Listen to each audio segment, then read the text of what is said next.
بسم اللہ الرحمن الرحیم۔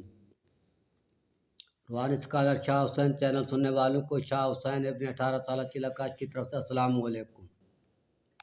معزز سامعین کرام، یہ تو اب آئے دن روزانہ ہی دیکھتے ہیں کہ کسی کی چوری ہو جاتی ہے، ڈاکہ پڑ جاتا ہے تو مجرموں کو تلاش کرنے کے لیے کتے کا ڈاگ کا استعمال کیا جاتا ہے۔ یعنی کتا جو ہے وہ چور کو پاؤں کی مٹی ادھر اس کو سنگھائی جاتی ہے تو بعد میں چور جہاں بھی ہوتا ہے کتا ادھر ہی جاتا ہے۔ یعنی قوت سونگھنے کی حس سے، قوت شامے سے کتا چور کو پہچانتا ہے۔ آج ہم اس ویڈیو میں آپ کو دیگر حیوانات کے ذریعے غیب جاننے کے متعلق بتائیں گے، جس کو اگر آپ بار بار تجربہ کریں گے تو اش کریں گے، اگر ادھر سے سن کر ادھر سے نکالیں گے تو پھر بات ختم۔ تو ویڈیو کو آگے سننے سے پہلے ہمارے چینل کو سبسکرائب کر لیں، ویڈیو کو لائک اور شیئر کیا کریں اور گھنٹی کا بٹن دبا دیا کریں تاکہ آنے والی ویڈیو آپ کو فوراً موصول ہو سکے۔ ہم آئے دن آئے روز نئی معلومات، نئے فائدے کے لیے ویڈیو پیش کرتے ہیں۔ ہماری ہر ویڈیو الگ مضمون اور الگ فائدے اور الگ معلومات پر مبنی ہوتی ہے۔ تو اب ہم آتے ہیں اپنے مضمون کی طرف۔ سب سے پہلے ہم آپ کو بتاتے ہیں دنیا کی آنکھوں سے نظر آنے والی سب سے ننھی مخلوق چیونٹی۔ چیونٹی میں ایک بڑی ہوتی ہے، ایک چھوٹی ہوتی ہے، یا میں چھوٹی چیونٹی کی بات کر رہا ہوں جو صرف آنکھوں سے نظر آتی ہے لیکن بہت چھوٹی ہوتی ہے۔ تو جب چیونٹیاں اپنے منہ میں انڈے ڈالے ہوئے ایک سوراخ سے نکل کر کسی اور سوراخ کی طرف جا رہی ہوں تو آپ کو بتا رہی ہوتی ہیں کہ یہاں 2، 3 یا ہر 4 دن کے اندر بارش آنے والی ہے۔ سمجھ آئی بات کی؟ تو اس کے ذریعے آپ کو پتہ چل سکتا ہے کہ بارش آ رہی ہے۔ چیونٹی کے بعد ہم آپ کو بتاتے ہیں اونٹ کے متعلق۔ جس گھر میں موت ہونے والی ہو اور اونٹ ان لوگوں نے رکھا ہوا ہو، یعنی اونٹ ان کا اپنا ہو، کسی دوسرے کا نہ ہو، تو وہ اونٹ جو ہے عام اوقات کی نسبت، عام دنوں کی نسبت زیادہ رینگتا ہے اور بعض اوقات اونٹ کی آنکھوں سے پانی بھی بہتا ہے، یعنی اونٹ روتا بھی ہے، آنسو بھی بہاتا ہے۔ تو یعنی اونٹ کو آپ کو پہلے بتا دیتا ہے کہ اس گھر میں موت آنے والی ہے۔ اونٹ کے بعد ہم آپ کو بتاتے ہیں کوے کے متعلق۔ یہ جو عام کوا ہے، یہ جو کہیں کہیں کرتا پھرتا ہے، جو ٹکے کا نہیں ہم گنتے۔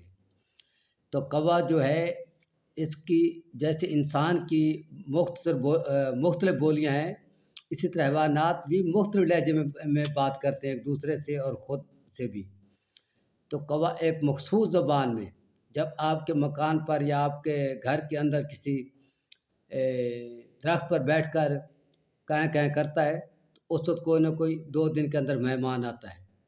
لیکن یہاں میں آپ کو یہ وضاحت کر دوں، جو کوا عام طریقے سے بولتا ہے، جیسے عام طور جب مہمان آنے کی کوا خبر دیتا ہے تو کوا اس طریقے سے نہیں بولتا، کوا دوسرے طریقے سے بولتا ہے۔ یہ عام بولنے میں اور کوے کے اس بولنے کے طریقے کے فرق کو آپ نے پہچاننا ہوگا۔ تو اس کے بعد کوا آپ کو بتائے گا کہ آپ کے گھر مہمان آ رہا ہے یا نہیں آ رہا۔ تو کوے کے بعد چیتا۔ چیتے کے آپ جہاں بھی ہیں تو چیتے کو یہ معلوم ہو جاتا ہے کہ میں نے جس چیز کو شکار کرنا ہے وہ فلانی سمت ہے، یعنی چیتا ہمیشہ اپنے شکار کی طرف جاتا ہے، اس کو اپنے شکار کی بو آتی ہے۔ چیتا بغیر شکار کے نہیں جاتا اپنے شکار کی طرف۔ چیتے کے بعد کوے کی ایک اور خصوصیت بھی ہے کہ اگر بادل اور اندھیری اٹھ رہا ہو، یعنی گرد و غبار اٹھ رہا ہو اور کوا اگر اونچا اڑے تو یہ سمجھ لینا کہ آندھی آنے والی ہے، اور اگر کوے نیچے اڑنے لگے تو تجربے میں یہ آیا ہے کہ پھر آندھی نہیں آتی، پھر بارش آتی ہے۔ یعنی جب گرد و غبار اٹھنے لگے، یہ پتہ نہ چل رہا ہو کہ آندھی آئے گی یا بارش آئے گی یا دونوں آئیں گے، اس وقت اگر کوے اونچے اڑنے لگے تو آندھی آئے گی، اور اگر کوے نیچے اڑنے لگے تو بارش آتی ہے۔ مطلب یہ کوے آپ کو بتا رہے ہوتے ہیں کہ ان دونوں میں سے آپ کو پتہ نہیں ہے، جو آپ نے آپ کو بہت بڑا حضرت انسان کہلواتے ہیں، آپ مشینوں سے دیکھتے ہیں اپنی بنائی ہوئی سے، لیکن ان حیوانات کا یہ کمال دیکھیے کہ بغیر مشینوں کے آپ کو بتا رہا ہے کہ آندھی آ رہی ہے یا بارش آ رہی ہے۔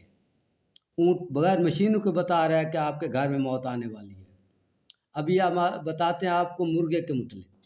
یہ گھریلو مرغہ جو عام ہے، اس کی بات کر رہے ہیں۔ تو جو نسلی مرغا ہے خاص جنگلی دیہاتی، وہ رات کو جب یاد الہی کا وقت ہوتا ہے تو اذان دیتا ہے، حالانکہ وہ اپنے ڈربے کے اندر کھڈے کے اندر بند ہوتا ہے، اندھیرے میں بند ہوتا ہے، تو اس کو یہ پتہ چلتا ہے کہ ابھی اذان کا وقت ہے، ابھی تہجد کا وقت ہے، جبکہ آپ اس وقت خراٹے مار رہے ہوتے ہیں، آپ کو پتہ نہیں چل سکتا۔